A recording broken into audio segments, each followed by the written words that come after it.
Good evening, everyone. How you doing? Thank you for tuning in to another exciting and dramatic Ruby Girl talk show. This is Dr. K, your favorite Ruby Girl, also operating in the role of Coach K. So once again on this amazing Tuesday night, I have another guest. I'm always excited, but I'm just super excited to interview this guest.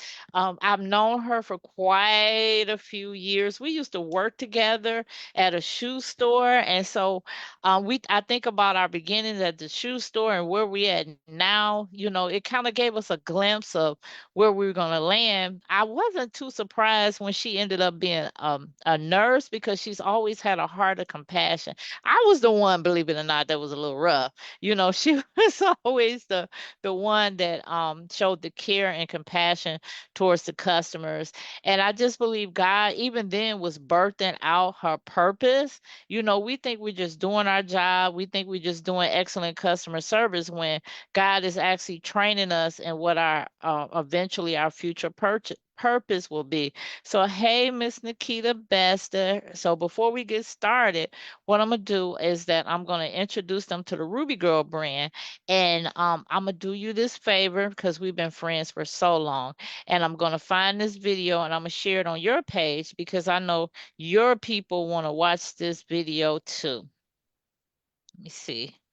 All right, there we go. It's shared. So, thank you everybody for tuning in tonight. Once again, I want to tell you about the Ruby Girl brand. The Ruby Girl brand comes from Proverbs 31:10. Who can find a virtuous woman for her price is far above the price of a ruby. So this makes you ladies only now. Men, don't get mad. Rare, virtuous, and certainly valuable. Go to rubygirl.net. Get you some ebooks.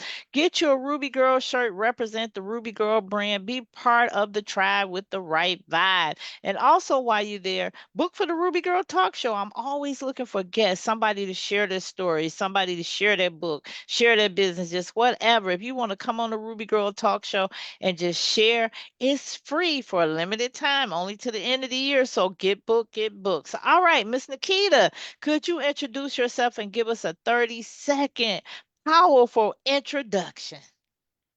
Good evening and happy Tuesday. My name is Nikita Bester. I'm a registered nurse and now also the owner of Sandra's Helping Hands LLC, a group home on the east side of Detroit, Michigan. Great, great. You know what? That is so needed. I'm hearing a lot of adults that are having like mental issues, physical issues, and they just don't know where to place them at. So I just give you a handout for seeing a need in the community and stepping up.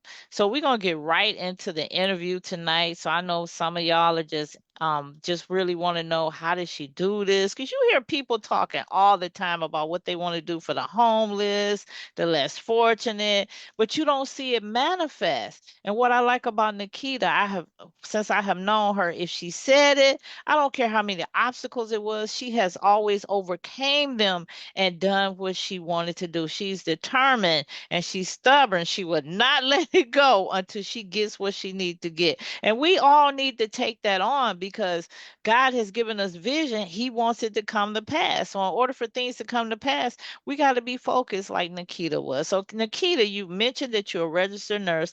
Now, what first inspired you to become a nurse? And tell us, how has your 14-year journey in healthcare shaped the woman that you are today?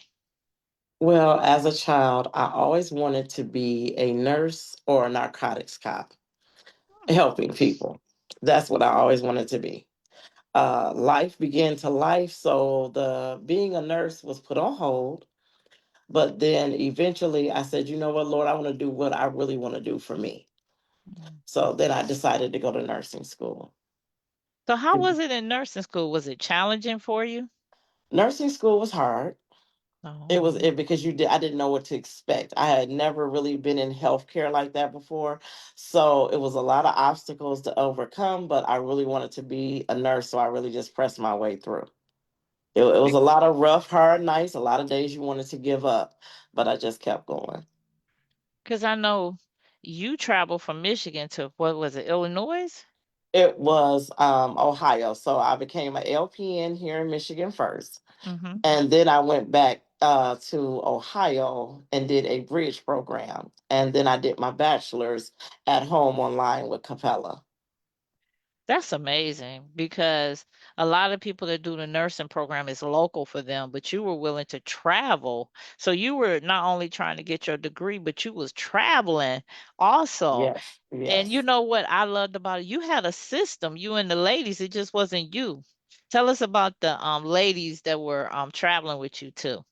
So it was three other coworkers, and we all decided to do the bridge program. So it was 4 weeks in a month. So we all decided to take a week and drive.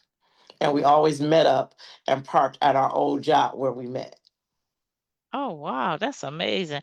And Mm. y'all talk about sisters can collaborate.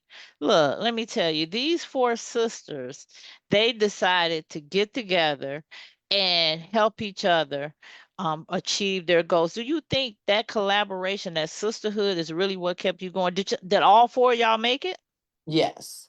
Oh, And I think wow. it did because the thing is, it can get hard, it can get depressing. And the thing is, when you start to try to achieve your goals, everything that can go wrong in life goes wrong. So, in that instant where you want to give up, it's good to have somebody say, you know what, Nikita, today is not the day. I got your back. I'm not going to let you give up. Mm. And So, all four of us pulled each other through, and we all made it. oh, are y'all still connected? Somewhat. Okay. Somewhat. That's Mhm. amazing that y'all all had the same goal, all worked together. And how long did y'all do this? Was this like 6 months, a year? No, it was 15. It was a 15-month program. And Okay. we traveled from Michigan to Ohio, and we missed one day out of 15 months. Oh wow, that's Mhm. amazing. And if y'all live in Michigan, y'all know how the weather is, right? Mhm. So that means they went through winters. I'm quite sure y'all had some icy roads and um some snow days, but y'all still pressed on. That shows the determination. When you really want something, there's nothing that can stop you. You'll find a way to meet your goals. And that's what I have always loved about you, Nikita, was your determination. It wasn't nothing that you set out to do that you failed at. It's just like greatness just flows through your blood, and the determination just need to be there for everybody. Because if we always at your level of determination, there'll be no wasted dreams, no dreams that were not achieved. Everybody would be pleasing in God's sight. And we get in front of him and we hear, well done. So, Mhm. what are three things you would tell someone who's just going into the nursing field? Because I heard it's not all glam and glamour. No. So, three things I would tell them: it is a lot of hard work. Mm, Do not get in it for the money. Um, it takes a special person to be a real nurse because there are so many people that need help. And if you're not really putting your all into it to be a nurse to really help people and make a difference in somebody's life, then don't do it. mm, wow. Don't do it. So you can't be in there for those nice big checks and all that stuff like that. You You got to know really what? have a You heart. know what? As a nurse, you make a decent living, but the thing is, a lot of people don't know nursing is also a ministry. Mm, Nursing is also a ministry.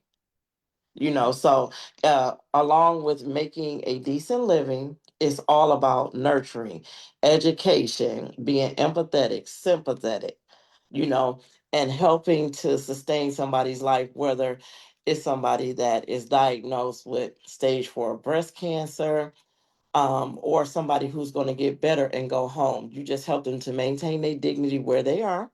mm, Do whatever it is you can, as a nurse to help them. If somebody's, they get bad news every day, mm. and you just have to sit at their level. If you need to be just a listening ear, Yeah. a shoulder to cry on, whatever the case may be. And everybody can't do that. Everybody doesn't want to do that. And that's a lot of the nursing part. A lot of part that the people don't see. Oh, uh, a boss bag, long nails. That's not part of being a nurse. That's Mm, not part of being a nurse. It's a lot. We like counselors, mm. we educators, we therapists, we all that as a nurse. And if you don't really want to do that to another human being, then don't get in it.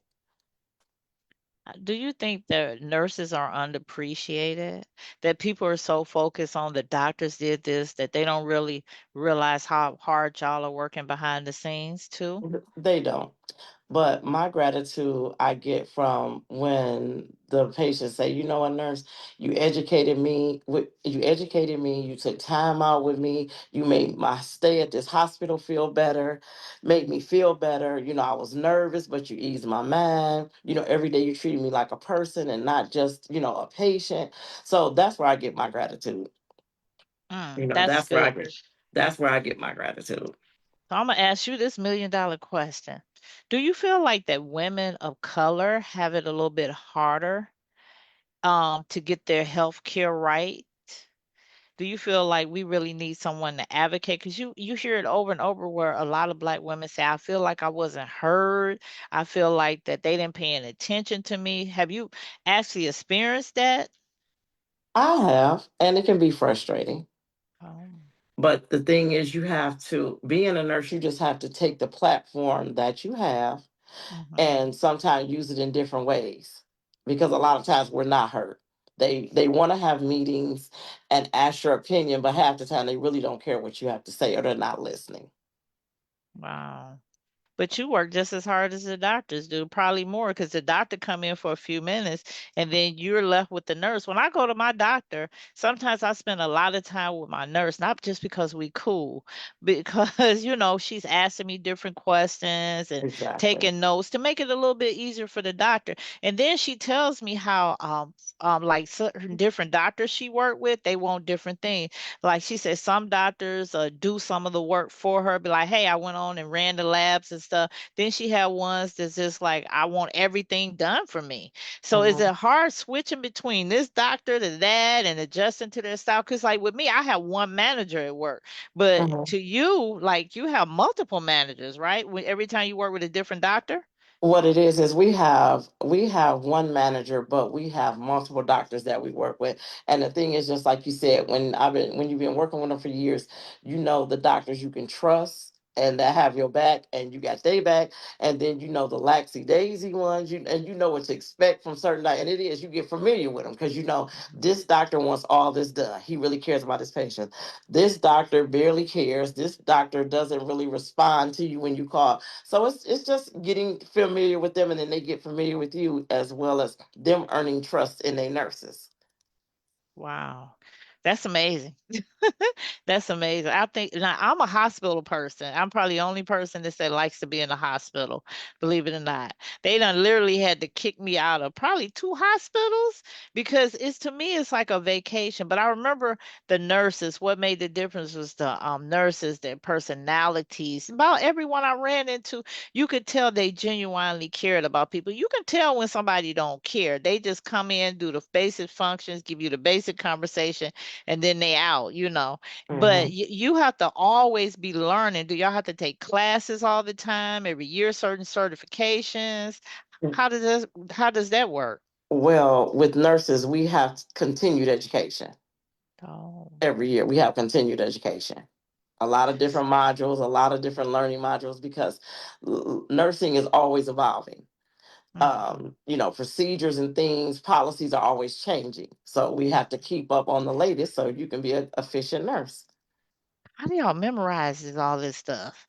I can't look, I forget my job daily, but yet and still you have to remember these medicines, what these medicines are for. So it's kind of like every day, like I knew this guy I worked with, he was in loved accounting. He said, I read accounting books, I read newspapers, all so you kind of like you become a nurse. It's not that you work as a nurse, you become a nurse, meaning that your life revolves around everything that you do. Is that true? It does. It does because I can be in a grocery store behind a person and all I'm doing is assessing them from their head to their toe, Oh, you know. wow. And I'm not even on duty, but I'm a nurse and I'm like, look at his feet. They swollen. Wonder if he got CHF. It just becomes I'm not gonna say it's a good thing, but it just becomes a way of life. You be like, oh, Have okay. you have you ever called somebody out like, "Hey, I saw that your feet was swollen. Have you got that checked out? Have you just went into I nurse have. mode?" I Oh, have. really? Somebody invited me to a function, and they was like, "We don't need you to be a nurse tonight." Well, I'm gonna invite you to a function. I need you to be a nurse. We need to save on some health care over here. But anyway, we just got started, but we're gonna do a quick break because we're gonna talk more about the Sandra's Helping Hands that she has opened. And I'm excited to get more into that because I know a lot of y'all are tuning in because maybe you want to start a group home, maybe for domestic violence, maybe for patients, for whatever reason, children. And I know you're interested, like, what's the process? Because I can tell you, Nikita, it is so many people I know that wants to start, but they don't know the first step. And it only took you like what, a year, if that long, to get everything together, up and running? Yeah. Once I really just said, you know what, this is something that you want to do. Stop procrastinating and go ahead and do it. So you think part of the problem is the procrastination of thinking it's so hard, that first step, when it's really not? I'm not gonna say that. Life gets busy, and it's like, okay, I need and I want to do it, but you just keep putting it off. But Mm. then when you really get into it, it's like it is. But if I can work hard for someone else, I can work harder for me. That part. That part. It's funny you said that that's confirmation. That's what my pastor was talking about. He was like, y'all can go to a job that is not even connected to your purpose, and you can give it your all. You can work hard. Some people even pass away at the job. I know some people that have passed away at a job, and they just made an announcement and everything kept rolling, and Exactly. nothing paused and nothing stopped for them. It's like, hey, business as usual. But you're right. I've been at my job 24 years. Guess how many times I've been late? Just take a guess. No, One time. I was late one time during the pandemic. I woke up, it was 9:01. I had to be at work at least by 9. One time out of 24 years, I've called in, let me see, I think 3 times. Twice I was on my way I was at the hospital one time, on my way to the hospital the second time, and I ain't gonna tell you why I called in that third time. But but I did have a real reason. 3 times I called in 24 years. One time I've been late in 24 years. Now, you asked me about my business. That's a whole nother Ruby Girl talk. So we're gonna take a break. I'm gonna go on Facebook, see what everybody talking about, and I'm gonna give you 1 minute. You can say anything you want to say, talk about your group home, talk about anything. So I'm gonna turn the show over to you for 1 minute. You think you can handle that? I think I can handle You that. think you can increase my viewership by 1,000 people? All right, go ahead. Let me go look on Facebook. Okay, so I am going to say in this 1 minute, never be scared to step out on faith, to follow your dreams and make them actually a reality.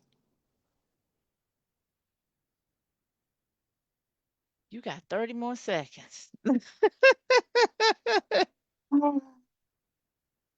Tell us, um, you got 30 more seconds. I know you can talk, ma'am.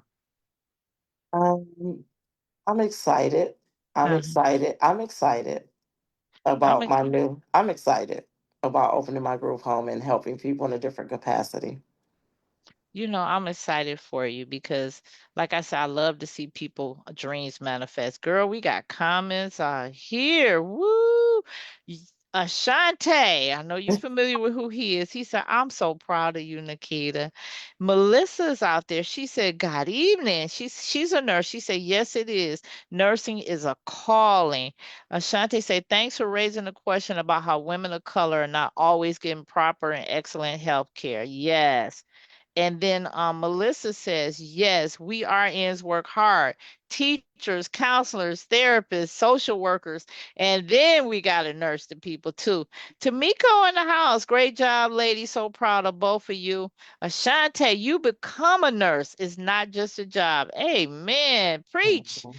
Melissa says, so true. That's what we do as nurses. She's been an RN for 40 years. Mm, 40 years. Ty said, wow, every nurse I know assesses people all day long. So you're not the only one. It's just right. you. It's just in you. Melissa says, it's time to work our business. I got to open another sacred place for women and children experiencing domestic violence and sexual assault. Yes, you do, Melissa. Ty said, good evening. We got good evening. Annette in the house. Good evening. Blair Cherie in the house. Hello, ladies. If I miss any comments by any of y'all, I see other people that's out there watching. I thank you for watching, for tuning in to the Ruby Girl Talk. And so now we're about to do the second part of the show. Like I said, we have Miss Nikita Bester. Did I say it right? You did. Okay, because you know I be that country accent kicked in. I have your Buster Bester, something like that. But I got it right, girl, this time. And so for everybody that's watching, we switch over on the second part. So the first part, we talked about how Nikita has been a registered nurse for 14 years. She talked about some of the challenges, how she has to be a social worker, therapist. She has to be just more than just a nurse because the compassion has to come from your heart, not from the assignment of being a nurse, not from the role of being a nurse. And so you have to go into the calling, like she said, not for the money, not for the title, but for the people. And I think a lot of people in healthcare has forgotten that. I see a lot of people, and I can just look at them and be like, "You here for the paycheck?"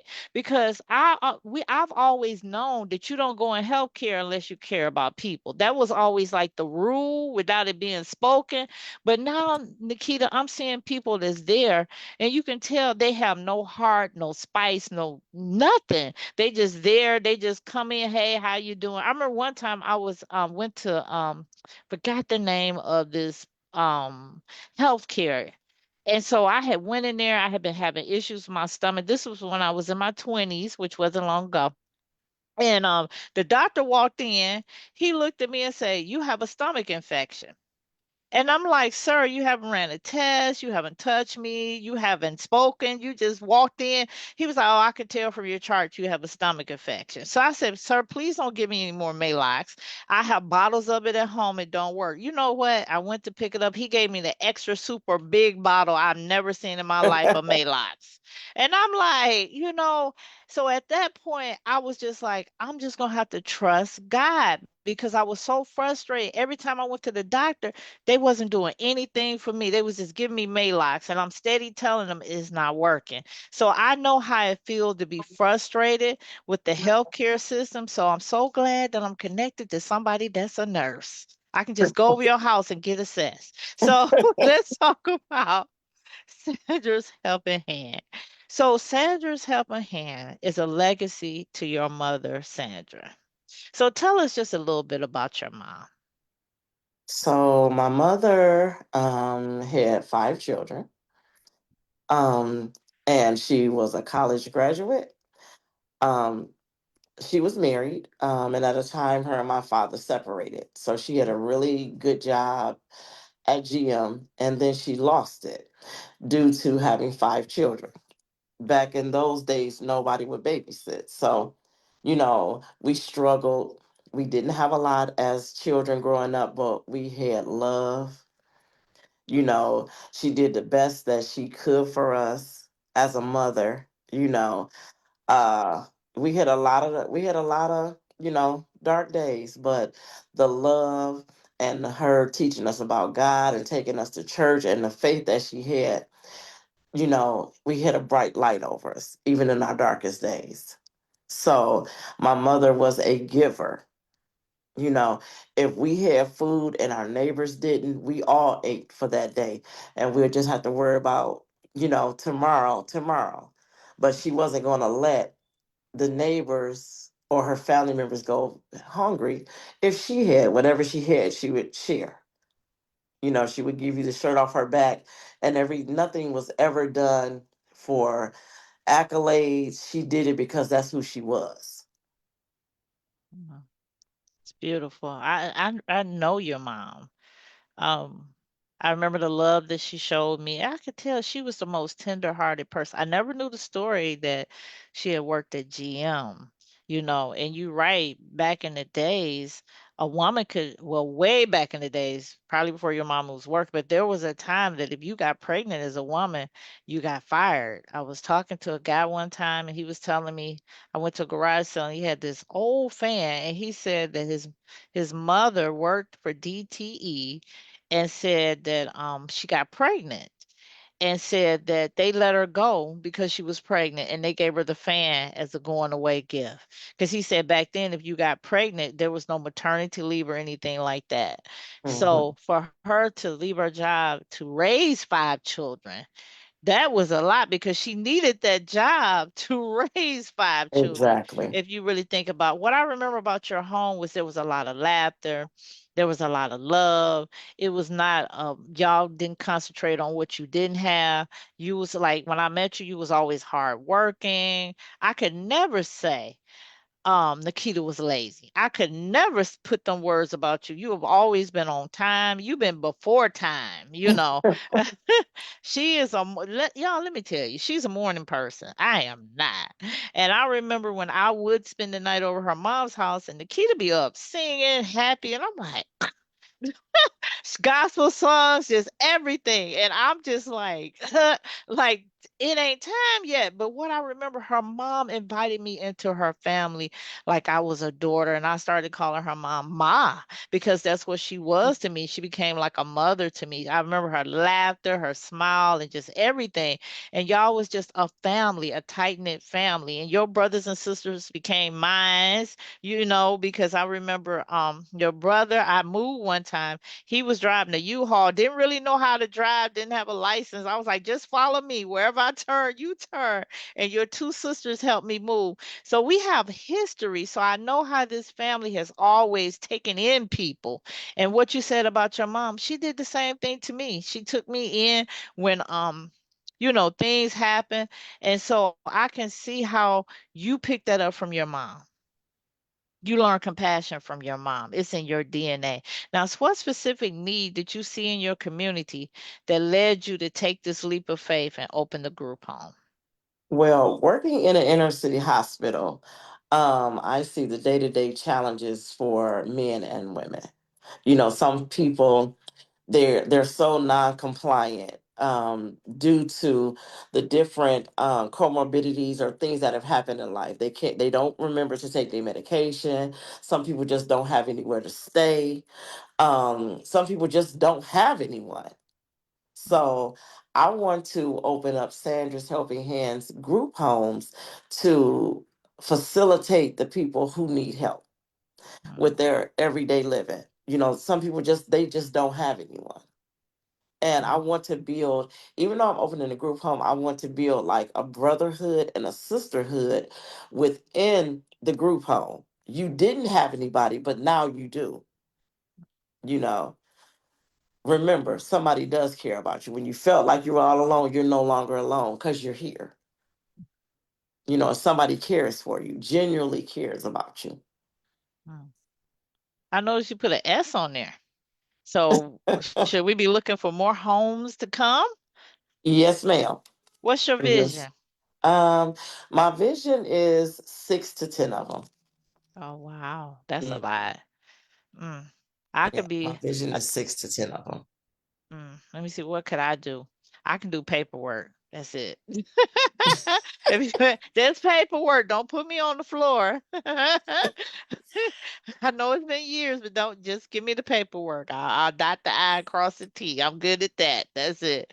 But I'm happy that you're not stopping with one, that you're ready to keep going because you understand that you can help more. There's more people out there need help. And you are so right because I see on the news all the time people freaking out because they don't have their medicine, they don't have the cure they should need. I mean, it's people that they don't belong in a group home, but they might have addictions or something like that. Those people are sliding up under the radar too because their family members, they probably don't listen to them. Their family members tired of dealing with them. So it's a lot of work out there for you. And I know you might not deal with addiction, but I'm just saying it's so many people out there that need help. And mental illness is so prevalent now. I mean, it's It getting younger is. and younger people. What do you think is really really just off the cuff?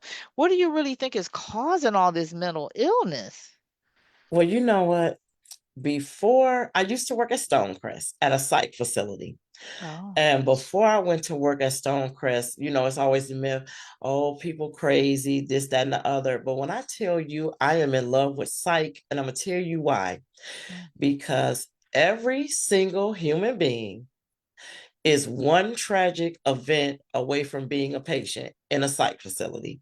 Whether you lost your mother, your child was taken away from you tragically, you went through a divorce, it's depression, it's a stigma. Oh, they crazy. No, that is not it by far. And then the thing is, there's a lot of younger people that are experimenting with drugs. And a lot of people, young people, are becoming sick and mentally ill due to drugs being laced. And the next thing you know, they're on antipsychotics for the rest of their life. Mm. Got to be careful out here. And Yeah. we used to have those commercials.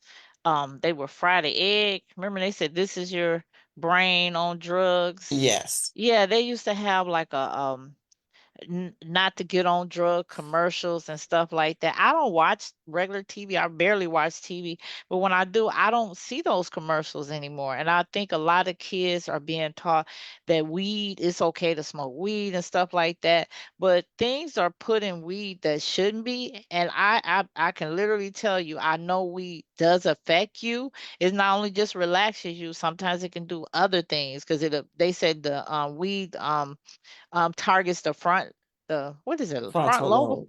Thank you. You the nurse, not me. I'm just a talk show host. But the frontal the frontal lobe. And so I remember one night we had went to I remember one night I was at this club and the music shifted, and before everybody was like, hey, all of a sudden the whole mood of the club changed. People were smoking weed. They were doing this. I mean, and the club I had went to was a club where people were, like getting killed there on the weekend. I could see the difference. It was like people were there to party, then all of a sudden everybody shifted. People got a little rough. The music changed. It's like the music just took over the people, and I wasn't like a spiritual person then, but even I could sense that that music had an effect because people shifted. So Mhm. sometimes I think that coupled with the little weed smoking do put people in a mode, do give people influence their minds. I put it like that. But you're right. It's a lot of young people that have mental illness. And I think a lot of it can come from broken homes too. It can. And there are so many young people depressed. And we sit back and we like, why are you depressed? You know, you at home with your parents, you don't have no responsibilities, but it is a lot of people depressed. And the biggest thing I can tell people is stop brushing it off. Talk to Mm, your kids, talk to your nieces and nephews, talk to your siblings, get in their business, get in their face because it's not something to be ignored. I agree. Because young people are committing suicide at an alarming rate. They It's are. almost like they're out, and they do it for stuff that we look at that we were a tougher generation We were. because our parents, we had struggle attached to our lives. A lot of these kids don't have struggle. So when something hard comes up against them, they don't know how to handle it. We were taught like once you leave the house, you can't come back. So we had to learn how to survive. I had an Exactly. instance of when I was homeless. I couldn't go back. I could have went back, but I had been told I couldn't go back. So I had to do what I had to do to survive. There was no plan B for me. A lot of these kids have a plan B that we didn't have. We had to stand on our Exactly. own 2 feet. If we had children, we had to feed the children, take care of 'em between breaking down, between breaking up and all that stuff like that. These kids can take their kids and give them to their parents and go live their life. So the depression I think might come from social media. That's the only thing that's different, and the way that they don't have as much struggle as we have that I can see is the difference now. You agree or I do. yeah. I do. So, what challenges did you face during the process of opening a home, and how did your faith carry you through those challenges? Well, the biggest challenge of opening a group home is finding a property. Oh, Because soon as if you're renting a property, soon as the landlord finds out you're running a business, they want to charge you this enormous amount of rent. So that was a little discouraging for me. So I prayed about it, I fasted about it, and I decided to make my first group home my home because mm. my home is paid for. So I decided to make my first group home my home. Hey man, now that was wise, like you said, and plus if you're renting, a lot of landlords definitely don't want, you signed a lease, they don't want additional people in their Exactly. homes too. So you have to go out, you have to find your own property. And I know for a lot of people that's the issue because sometimes people don't want group homes in their neighborhoods depending on what type of group homes, they are. Exactly. Yeah, so you have to consider that. And then, like you say, you can't rent and run a group home because you never know what happened with the landlord. Landlord can come and evict you at any time. So Exactly. yeah. So there are some places like the land bank you can look for.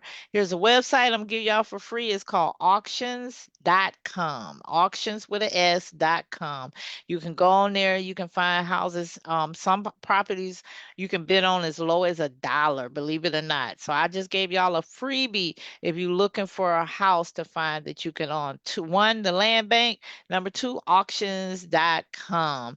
And then there's also, well, I don't think this will work, but this is like you renting, so I ain't gonna give y'all that tidbit. But anyway, we'll go to the next question. Now, legacy is powerful. How does this group home reflect your mother's heart and the way she loved people? You talked about your mother a little bit. So how are we going to see her love in this home? So I am opening my home to people who need help in different capacities. Um, I am trying to make sure that the woman, my mother, Mm, um, she helped shape and mold me into a nurturer. I want to make her proud. I want to love on people. I want to help take care of people, um, even when no one is looking. I want to treat them the way that I would want my loved ones to be treated if they were in a group home, mm, and needed somewhere to go. mm, So when you being genuine, you loving on people like they family, making them feel good, making them feel like they family, making them feel like they have a purpose when some people have lost their hope or feel like they no longer have a purpose. mm. So my mother, loving them, feeding them, taking them out on outings, doing things that they may have not done in years, not letting them sit around and just get idle minded. Mm. It's creating a family with them. Basically, it's creating a family atmosphere. Exactly. Like a sisterhood and a brotherhood for people who just don't have anyone. But then again, it may be people that have families, but sometimes when you have a history with your family, they've written you off. Mm, They've written you off. They tired. They don't want to do anything else. They feel like you just broke the camel's back. So, like I said, it's those that don't have hope or purpose, feel like they have purpose. You do have somebody, wow. because we all deserve another chance. Amen. Amen. So as you open group homes, are they all going to be the same focus, like mental health or They're going different? to be different. They're going to be Okay. different. Um, like this one is going to be for 6 men. Okay. Um, they may have traumatic brain injuries. They may can't remember to take their medication every day and need some leadership, some guidance with their everyday living. Um, so that's going to be the first one. Then Okay. the second one, my dad is a Vietnam vet. So the biggest need, a really big need right now is handicapped veterans. So my second Mm. home is going to be handicap accessible for veterans. Okay. All right. And and then I think I want to do like high functioning autistic. Hmm. Um, so I'm still racking my brain around them. each house, because each house is going to be different. Wow. That's a major dream. That's what God has called us to do, to take care of the less fortunate. And I think we overlook them too much, when Mhm. that is our calling. It's not the saints, because the saints already got Jesus. We all right. It's the less fortunate, the widows, the orphanage, the orphans, not orphanage, the orphans. And the people that have mental illness, that you say are disabled. Those are the ones that God has called us to minister to. And I love that you understand the heart of God. And it was planted there by your mother. One thing I know about your family is that they love God, and that they have a root. They have been rooted and grounded in God. You used to sing, you singing your gospel songs. Your brother, Ashante, I remember he was in a choir. He would sing a lot. I would hear him sometimes singing and stuff. And so that kind of like was my connection, a family, to see y'all connected to God like that. That kind of was my first example of seeing a Mhm. family like that. My family, yeah, they're connected to God, but just to see the evidence of it so strong, that was like the first time I had been around it. At the time, I was in heathen mode, y'all, but I got I got out of that mode. Now I'm in saved mode. Thank you, Jesus. And I remember you used to invite me to your church over there on, was it the Bullet? No, Kirchable. And I remember I used to sit there on the edge of the bench and cry. I would feel the Holy Spirit, but then I think about how bad I was. And I'd be like, nah, not yet. But I thank God. I'm being transparent, y'all. But I thank God that God waited for me, that He kept knocking at my heart. But yes, I would sit there. I don't know if I ever told you that, and tears would just come. I would feel the Holy Spirit, but I was not ready to let go of the things that eventually they would got so rough for me. I couldn't wait to get rid of them. The very thing I didn't want to get rid of was the very thing that sent me into the arms of Christ. So we're about to close out. I'm gonna give you a 2-minute closeout now. You can talk about anything you want to, and then I'm gonna do a bonus. I'm gonna go back out there and see if people said anything while we were doing the interview. All right, go ahead, Miss Nikita. Okay. So I just pray that I can be a blessing to people, a light of hope to people in need, and make my mother proud of me. By taking care of people, being genuine to them, helping them, opening up my heart and my home, always doing the right thing when no one's looking. I just hope that I can make a difference in people's life, and that'll be my gratification as a nurse. Right. That's it, Miss Nikita. Yeah. Oh wow, that's nice. I'm glad. I hope y'all felt her heart, her sincerity. We got a few people out there that say God is faithful. You got a great vision. You one in a million. And then we have a clinical therapist that says she totally agree. Drug-induced schizophrenia. This generation has very little life skill, little problem solving, and communication. And she's Mhm. so right. She is so right. And I think that that's the issue. They don't know how to express themselves. They don't how to. We knew how to communicate, because how many times did we get slapped across the mouth?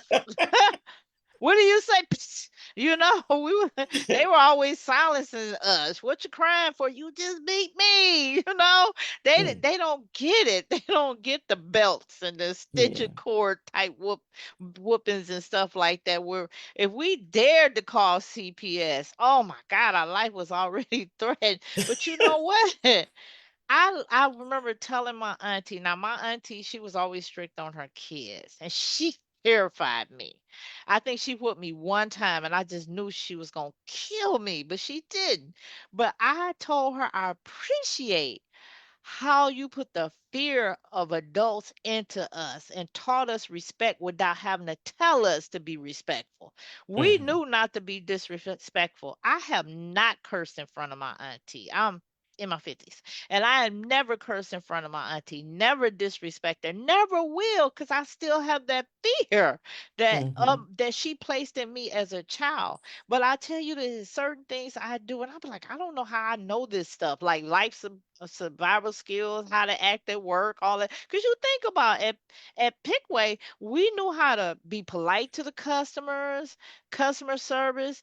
We weren't trained. We just knew how to say thank you, ma'am, have a nice day, all that stuff like that. And it had to be ingrained in us from the way we were raised. I Exactly. remember one time I went to Myers, and this lady, I walked up to her register, she didn't say anything. So she just ringing up. I was like, I wonder if this lady gonna say anything.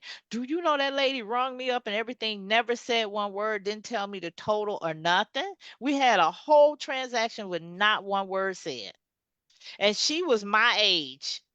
So I knew she knew better, but I can understand these younger kids. They don't know how to say, I'll be right with you. Thank you, ma'am. Have a good day. Hello, how you doing? They don't have those social skills that we have, you No, know? they don't. They don't. But I thank you, Nikita, for what you're doing for the community. I thank you for what you're doing in the lives of those that is going to be in your group home. So I know people want to get in touch with you. I know people got questions for you. People might even have some people that they can recommend to be a part of your group home. So when it's officially open, your group home, is it now? So it was officially open October the 25th. Okay. So you ready for I patients? am. All right, I'm gonna be your first one. Dog, I know you said males, but I need somebody to take care of me, you know? Just kidding.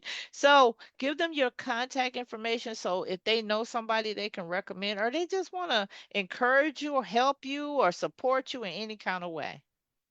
Okay, so the phone number for Sandra's Helping Hands is 313-799-2485. The email address is all lower caps, Sandra's Helping Hands LLC at gmail.com. Mhm. All right, now I need some secretaries in the chat. All right, give the number one more time. I need some secretaries. Y'all get ready. Type this in the chat. What's the number? Okay, the phone number is 313-799-2485. Okay, y'all got it. All right. Email. Sandra's Helping Hands LLC at gmail.com. All right, Miss Nikita. Thank you so much for taking the time because I know you work hard today and I know what you do is not for the faint of heart. We appreciate you because it is a service that you're doing. It's a service of kindness, it's a service of compassion. And I'm here to tell you, I am so, so, so, so proud of you. I know the journey. I've been knowing you since you was in your 20s. We ain't gonna say how long because y'all be trying to see how old I am and how old she is. Don't worry about it. Dr. K, I was Yeah. 17. Oh, and a half. Y'all, that's a joke that we share with that 17 and uh, a half. Yeah. Okay. So anyway, y'all have a blessed and great evening. And just remember, pray for Nikita. Keep her in prayer. Keep all your nurses in prayer. They're overlooked a lot because we look to the doctors all them years they've been in school and stuff. But they're backup. It's like Batman and Robin. Nurses are the Robin to the doctors. I mean, the doctors will give off instructions, they going out the door, and then your nurse is responsible for getting your medicine, getting your meds, all that stuff like that. So they just as important. So remember, next time you go to the doctor, have a little extra level of respect for your nurse, have a little compassion for your nurse, because she's working just as hard or even harder than your doctor. So until next week, next Tuesdays, looking for my guest out there. The Ruby Girl Talk Show. We're signing off Facebook, y'all, but y'all have a great and fantastic night. And thank you for watching. thank you so much, Kay. You're welcome.